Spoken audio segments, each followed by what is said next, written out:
Okay, happy Friday, everybody. Let's check if you can hear me well on the stream. Okay, looks like we're good to go. Again, everybody, thank you for joining. For the rest who wasn't able to join us today, it's will be recorded anyway. So we'll be quick for today since not much questions left on our thread. But anyways, we have a couple of topics to be refined and shared with you. And also, if you have anything to be discussed today, feel free to leave questions down in the chat. Meanwhile, I'm covering the other topics. So, what's going on now? You're in the middle of the part two of the smart home UI. The part three will come quite soon, so it will be like in a review phase at the beginning of next week. So you'll have a chance to preview it before beginning the next part. Previously, we extended the deadline till the next Thursday, which is 7th of August. Hope it's enough for you. Anyways, if you struggle with meeting the deadline, first let your mentor know. Also, let me know if something goes unexpectedly or you see still like lack of time to complete because it's quite complex thing. And in the meantime, let's focus on several topics that I've been asked related to the coding part. And one of the topics that you were raising this week was about the UI references for the task. So basically, at the moment of part two, you'll have three pages. First is dashboard, which was already implemented. The sidebar one is a part of the global layout, as I already mentioned, right?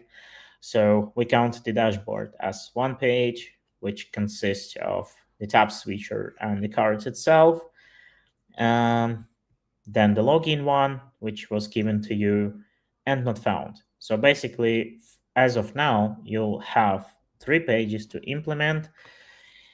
And the most important, the screenshots that was given to you are just for the reference. So you can implement any layout you want, you would like. But the most important is to focus on implementing the logic and learn how to organize the usual stuff you do on the front end using Angular.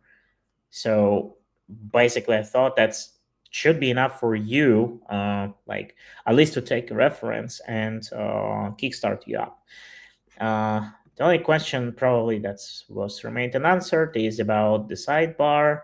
Yeah, I just realized that it might be tricky to find out how to locate it.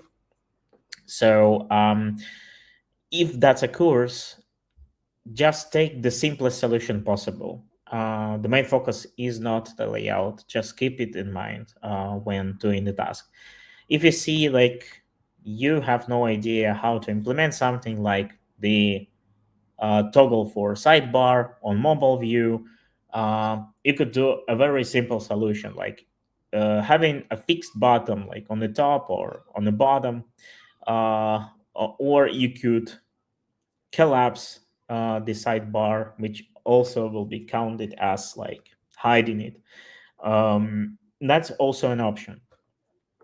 And relating to the responsiveness, well, if you let's agree like to have like a very simple and um, the basic implementation of the responsive behavior, like in terms of the cards, that could be like displaying cards instead of a column to display it instead of the row to display it in a column, so each card will take up one single row. So assuming it will be like you go balcony, bathroom, and so on, And that will be enough. Again, the goal is not to implement the layout that will mimic the references, right? The main goal for you is to focus on the functionality and Angular features. And while giving the references, I thought that should be enough for you. At least like you'll have 3 pages for now. There will be more, and I'll give you newer references of how it could look like. So for now, I guess that should be enough. For login and not found page, the implementation could be very basic. So in terms of login, so just a simple block with the form, right? In case of page not found, it could be just a static text explaining that the page was not found, and that will be enough. In this case, we'll evaluate like whether you configure the routing properly, and that's basically pretty much it here. In the meantime, like I'm jumping to another question. Just please leave me some more so I could cover them today, because otherwise today will be quite quick. Another one, I was like answering regarding the parsers, and I mentioned that you do not need a parser to work with HTTP client. But here I got the explanation that Evgeny, for instance, was trying to implement the type safe mechanisms in order to check the type consistency when you get the response. And yeah, indeed, let me probably, for our testing purpose, create a service. Let's call like API service. And yeah, basically, let's do like include the HTTP client here. And yeah, whenever you do the API request, right, which let's probably create some interface just for the test.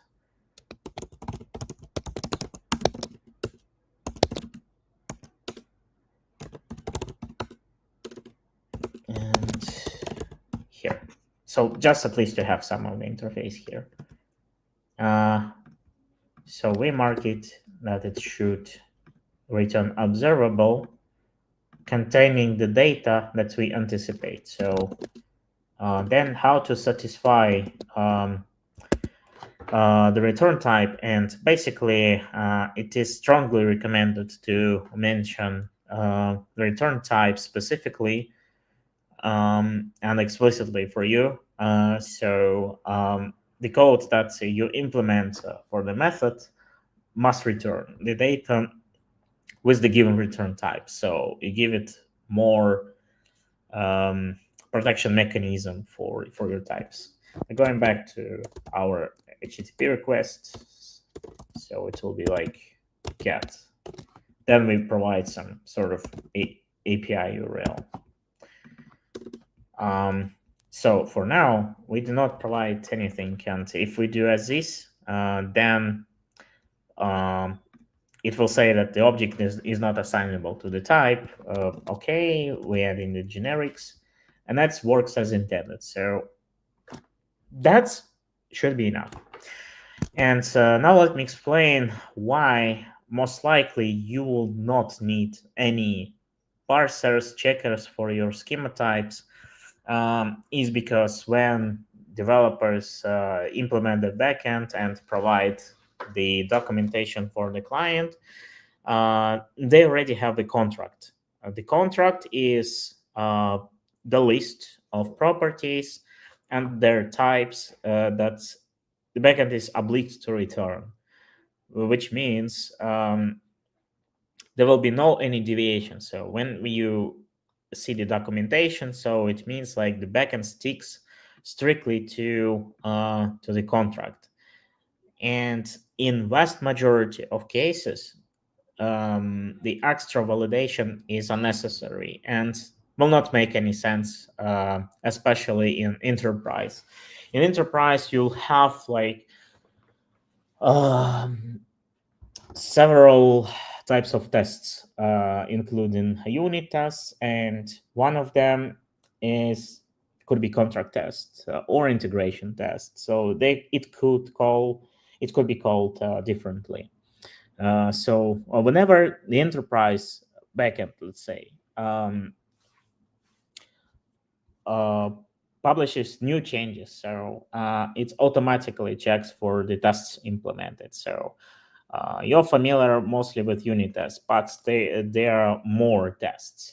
For instance, to check whether the endpoint sends the right data and matches the contract. So you already have this mechanism to check for the data model that is returned. So, and I see it doesn't make sense to validate it each time when you get the data from backend. It could be done one time. So, and with using the parsers or checking mechanisms, uh, you'll do a necessary logic that will run each time you do the HTTP request. So this usage is enough. Or maybe if it returns like some other data, let's say like it will not be response data. Let's do result data and like add a couple of fields like C, D. And then if you would like to transform the response data into the result data, that could also be possible, like especially if something is missing from the backend part, you could do the mapping, right? As you know, there is a map operator that helps us to transform the data uh, and provide the proper mapping. So whenever you do a transformation, okay, something happening. Okay, let me do this and just import it like here. And now we just simply transform the object from one structure to another. And sometimes it could be useful. For instance, C, or we take like from response A, and D we take up from the response B.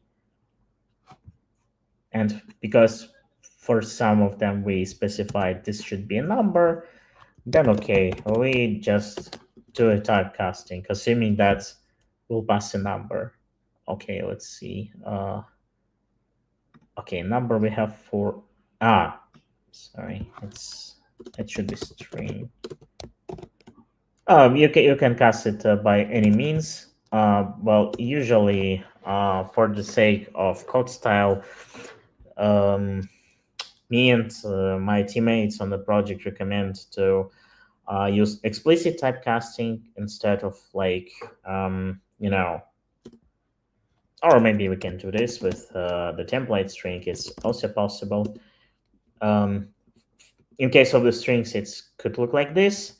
But if you need to transform to number, then it's recommended to like use more explicit ways to cast the type because it will be obvious to read. So that's how I do the transformation. So hope here I answered the question.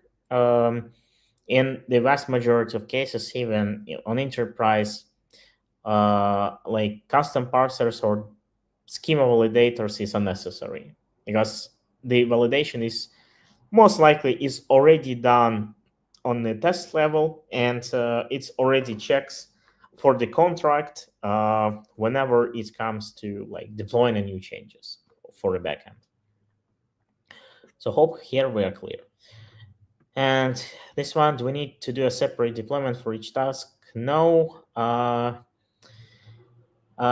thought to keep it on the same server. I mean, you could have one single version of your app containing the latest changes, and that's basically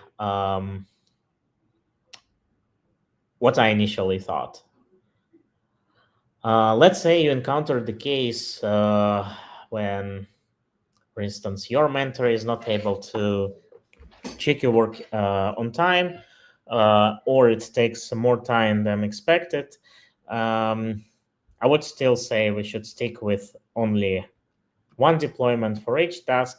So one web app where you deploy should contain the latest changes, and in case if your your work needs to be verified like for previous parts, so a vendor could simply pull the repository with the previous branch and run it locally.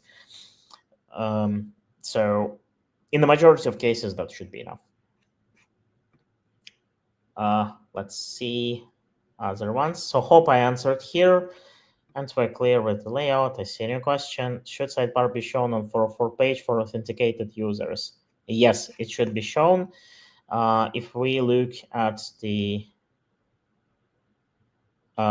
description, there is the statement that the sidebar should not be visible unless the user is logged in, meaning that if a user is anonymous, sidebar not shown.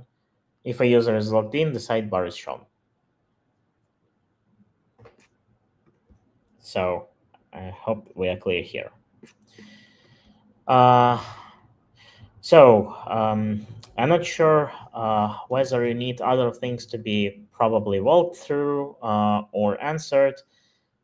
I thought it will be pretty quick today. And just a small information for you that, and I already announced it on our previous session, is that I'll have to be away from my current place, and that's why I'll not be able to conduct Q&As on YouTube.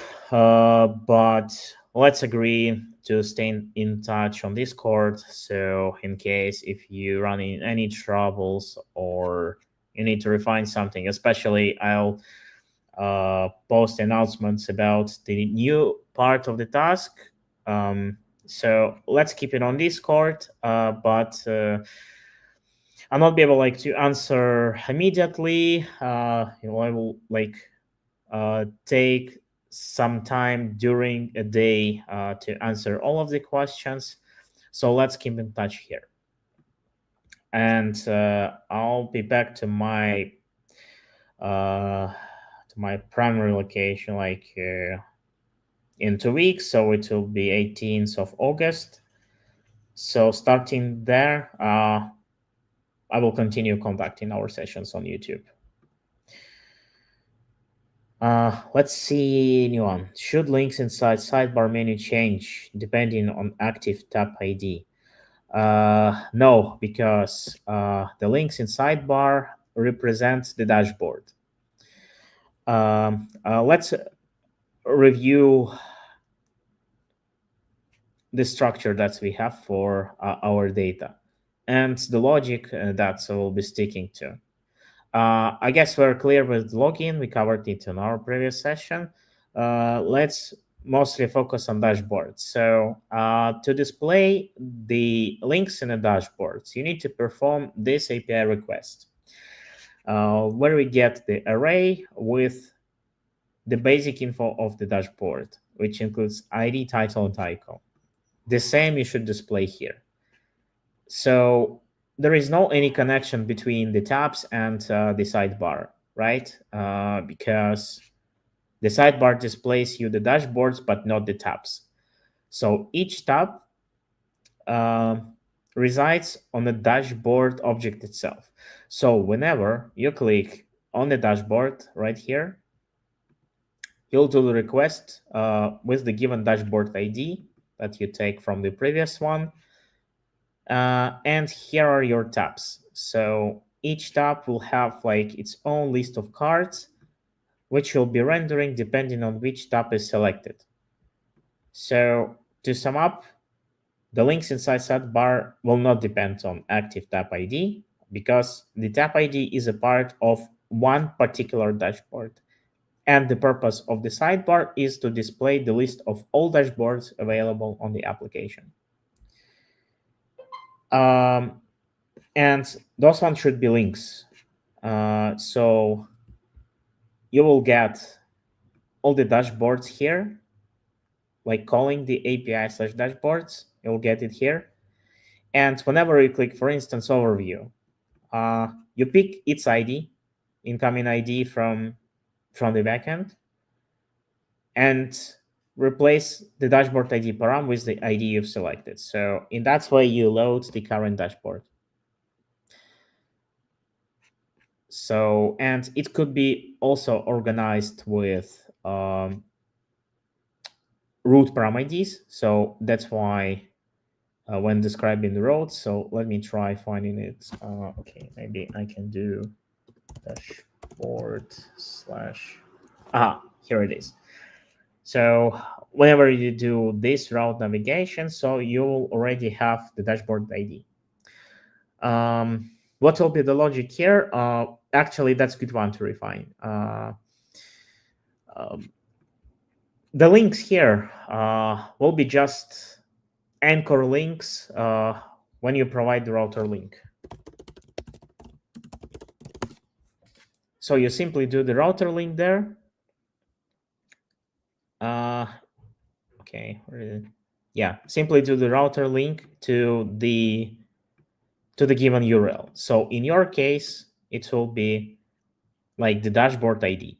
So this will be the first step, because there is a requirement to pre-select the first dashboard in the list and the first tab in the list whenever you load the app and being logged in, and if no IDs are provided. So step one will be to download the dashboard by providing the ID.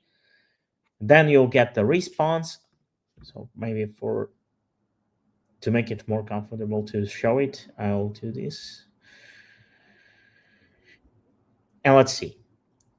So we have like I already have like all the information available here. So this will be the only request you need to do. So first, you do the router link to dashboard ID. And then when you loaded the data about the dashboard, you look at the response, find the first tab available, and then make the router navigate to the first tab, providing its ID. And then eventually you can show up the cards. So hope I answered your question. So yeah, I see it's might be like complicated to showcase, either to look into. So if you still have any doubts about the requirements or how tutorial work, yeah, do not hesitate to ask, for sure. All right. Looks like no more topics for today. For the next, at the beginning of next week, I'll post the preview version of the part 3 for your reference, so you could start looking at it. And of course, I will post the link to you, so you could take a look. For now, it's not available there, but I'm like working on finishing up some things. And yeah, we'll present it to you once begin the next week. All right. Normal questions for today? Seems like so.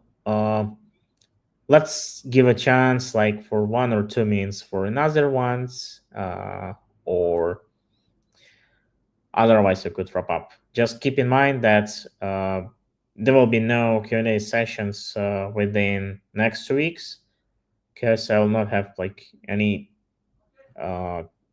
chance, like, or it's because of technical reasons, so I'll not be able to stream. So anyways, we'll be keeping in touch on Discord, so please let's utilize it to keep in touch and ask the questions. Okay, giving you 1 to 2 minutes to come up another questions, or otherwise if will be no one, then we'll be wrapping up.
Okay, let's see. In which of those cases users should see 404 page? No provides dashboard ID, no provided tap ID, run tap ID, run dashboard ID, extra info in the end of the link.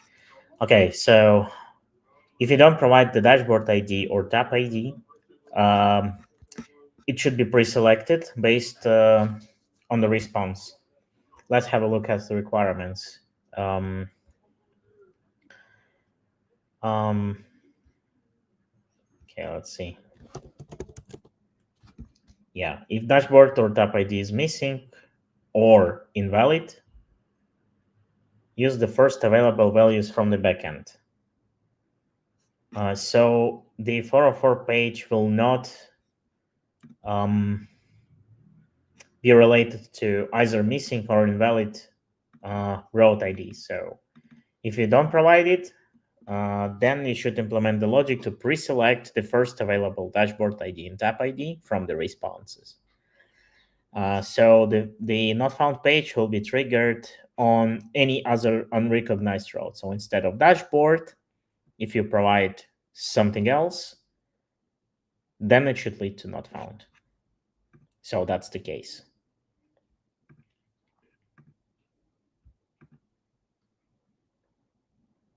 And what is the extra info in the link? I probably didn't get it by that part. Or did I answer a question? Please let me know.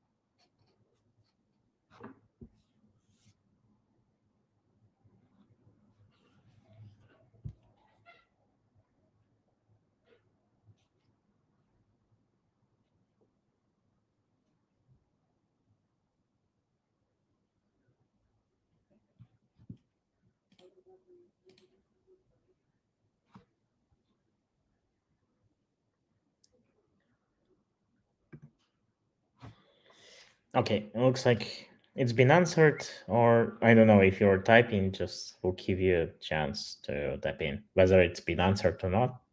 Yeah. If URL consists of dashboard ID, tap ID, and then something else. Yes, this one will also lead to not found because if you put something extra at the end, for instance, it will be already handled by the Angular routing as not found because it will try to match the current route with the configuration. So in your case, you'll provide the following. It will consist only of two params. So if you provide something extra, it will be treated as this configuration is not matched, and you'll proceed to the next one, which is not found. So yeah, it will be handled.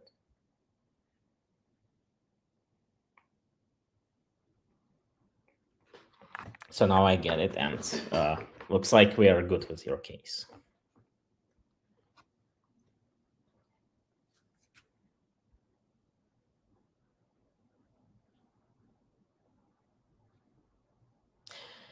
Yeah, welcome. And yeah, looks like that's pretty much it. We covered several of the topics. Hope it's helped you to refine any doubts that you have. Then let's wrap up for today. Then we'll see you in the next session in 18th of August. I'll be back there.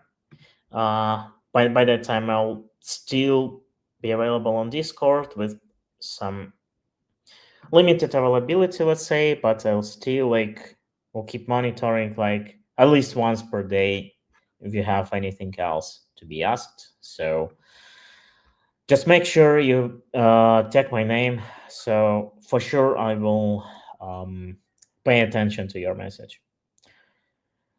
And that's pretty it for today. Thank you all for your attention. And see you around. Happy Friday. Have a great weekend. And yeah, Good luck with further implementation. Let me know if any troubles you encountered. So see you there.